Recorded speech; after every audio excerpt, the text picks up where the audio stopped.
सण कुठलाही असू दे, दसरा, दिवाळी, होळी, प्रत्येक घरामध्ये बनते ती म्हणजे पुरणपोळी. आता ही पुरणपोळी अगदी मऊ आणि झटपट कशी बनवता येईल, तसं तर बघायला गेलं तर पुरणपोळीचे भरपूर प्रकार आहेत. पण मी आज तुमच्यासोबत एकदम साध्या सोप्या पद्धतीनं एकदम फटाफट पुरण कसं तयार करायचं आणि पोळी मऊ कशी बनवायची या सगळ्या टिप्स आहेत, ती व्हिडिओ तुमच्यासाठी घेऊन आलेली आहे. त्यामुळे व्हिडिओ जराही स्किप करायचं नाहीये, व्हिडिओ शेवटपर्यंत नक्की बघायचा आहे. तर इथे घेतलेली आहे मी हरभरा डाळ. 1 वाटी हरभरा डाळ मी अर्धा तास भिजत घातलेली आहे पाण्यामध्ये. स्वच्छ धुवून ती डाळ मी कुकरच्या डब्यामध्ये भिजत घातली होती. अर्धा तास भिजून घेतलेली आहे साधारण. तसं तर डाळ भिजून घेतली तरी चालते, नाही घेतली तरी चालते. डाळ भिजवल्यामुळे काय होतं, पटकन शिजली जाते. त्यामुळे मी इथं अर्धा तास भिजवलेली आहे. तुम्हाला ऑन द स्पॉट शिजवायची असेल तर तशी शिजवली तरी चालेल. या डाळीमध्ये आपण थोडंसं पाणी टाकलेलं आहे, त्यामध्ये हळद आणि तेल घालून कुकरला लावून ठेवली डाळ. आता कुकरच्या शिट्ट्या करून घ्यायच्या. कुकरच्या 6 ते 7 शिट्ट्या आपण डाळ शिजवण्यासाठी करणार आहोत. आता आपण पुरणपोळीची कणिक भिजवून घेणार आहे. पुरणपोळीची कणिक भिजवताना ती कणिक अगदी मऊ भिजवली पाहिजे, त्यासाठी मी इथं थोडीशी हळद घालते आणि थोडंसं त्यामध्ये मीठ घातलेलं आहे. हळद आणि मीठ घालून व्यवस्थित पिठामध्ये एकजीव करून घ्यायचं आणि आता थोडं थोडं पाणी घालून यामध्ये कणिक भिजवून घ्यायची आहे पाटीमध्ये. आपण पुरणपोळीची कणिक भिजवतोय त्यामुळे पुरणपोळीची कणिक थोडं थोडं पाणी घालून व्यवस्थित चुरायचं आहे पीठ अगोदर आणि हिला व्यवस्थित असं मऊ करून घ्यायचं आहे. कणिक पुरणपोळीची असल्यामुळे थोडंसं हिला मऊसर मळून घ्यायचे आहे. बघा इकडे थोडंसं पातळ कणिक मळायचे आहे. पुरणपोळीसाठी थोडीशी हलकीशी पातळ कणिक मळायची आहे. ज्या पद्धतीने आपण चपातीला कणिक मळतो ना, त्याच्यापेक्षाही थोडीशी सैलसर कणिक इथं आपण पुरणपोळीसाठी मळून घेतलेली आहे. बघू शकता तुम्ही. खरं तर आम्ही पुरणपोळी बनवत असताना यामध्ये कणकेमध्ये आम्ही हळद नाही घालत, पण मी शक्यतो आज हळद घातलेली आहे. आपल्याकडे पुरणपोळी बनवत असताना कोण हळद वापरतं, कोण हळद वापरत नाही.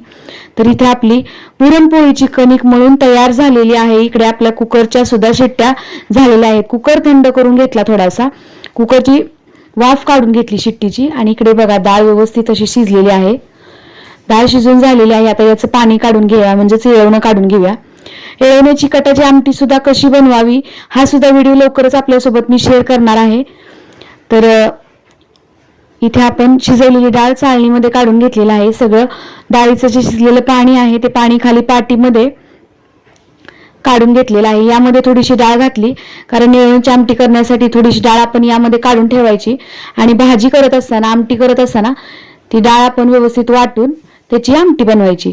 तर इथं मी कढईमध्ये पुरणाची डाळ शिजवलेली कढईमध्ये काढलेली आहे. यामध्ये आता साखर आणि गुळ मिक्स करणार आहे. तर इथे आपण मिक्स साखरेचे आणि गुळाचे पोळ्या बनवणार आहोत. तर इथे अर्धी वाटी साखर आणि अर्धी वाटी गुळ मी इथं वापरलेला आहे. डाळ किती घेतली त्याच्या हिशोबाने आपण इथं साखर वापरायची आहे, किंवा तुम्ही गुळ वापरला तरी काहीच हरकत नाही. तर बघा, जेवढी डाळ आहे तेवढाच इथं गुळ वापरायचा आहे. पुरणाला चटका देऊन घेऊया आता आपण. बघा तुम्ही, मस्त असा चटका देऊन घेते गॅसवर ठेवून पुरणाला व्यवस्थित असा.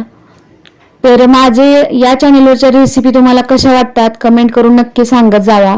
आणि आज खरं तर पुरण यंत्र किंवा चाळणीचा वापर न करता फटाफट पुरण पटकन बारीक कसं करता येईल ही महत्वाची टिप मी या व्हिडिओमध्ये तुमच्यासोबत शेअर करणार आहे. तर त्यामुळे तुम्ही व्हिडिओ जराही स्किप करायचं नाही आहे. आता आपण हळूहळू हे जे चटका देऊन घेणार आहे पुरण, ते पुरण हळूहळू घट्ट होऊ लागलेलं आहे बघा.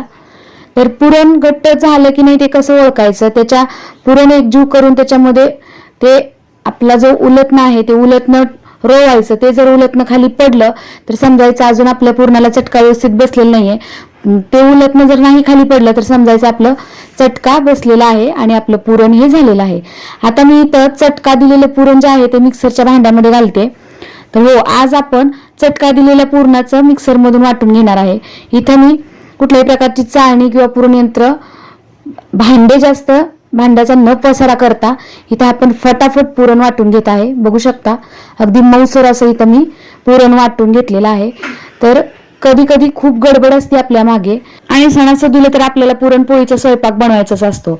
तर कमीत कमी भांडे भरून आपल्याला व्यवस्थित असा पुरणपोळीचा स्वयंपाक बनवता येतो. तर बघा, ही मस्त अशी ट्रिक आहे. बघा तुम्ही एकदा चटका दिलेलं पुरण मिक्सरवर वाटून. तर इथे मी सगळं पुरण वाटून घेतलेलं आहे. आता हे आपलं पुरण वाटून झालेलं आहे. याचा व्यवस्थित असा गोळा करून घेऊया तयार. बघा, कणिक सुद्धा आपली व्यवस्थित अशी भिजलेली आहे. अगदी मऊसर असं हे पुरण तयार झालेलं आहे, अगदी पेढ्यासारखं. तर इथे आपल्या कणिक व्यवस्थित भिजलेले आहे. त्या कणकीचे व्यवस्थित असे गोळे करून घेऊया. आणि पुरणाचे सुद्धा मी गोळे करून घेतलेले आहेत. ते गोळे जे आहेत ते आपल्या कणकीमध्ये व्यवस्थित असे भरून घेऊया. बघा, याची एक पारी तयार करून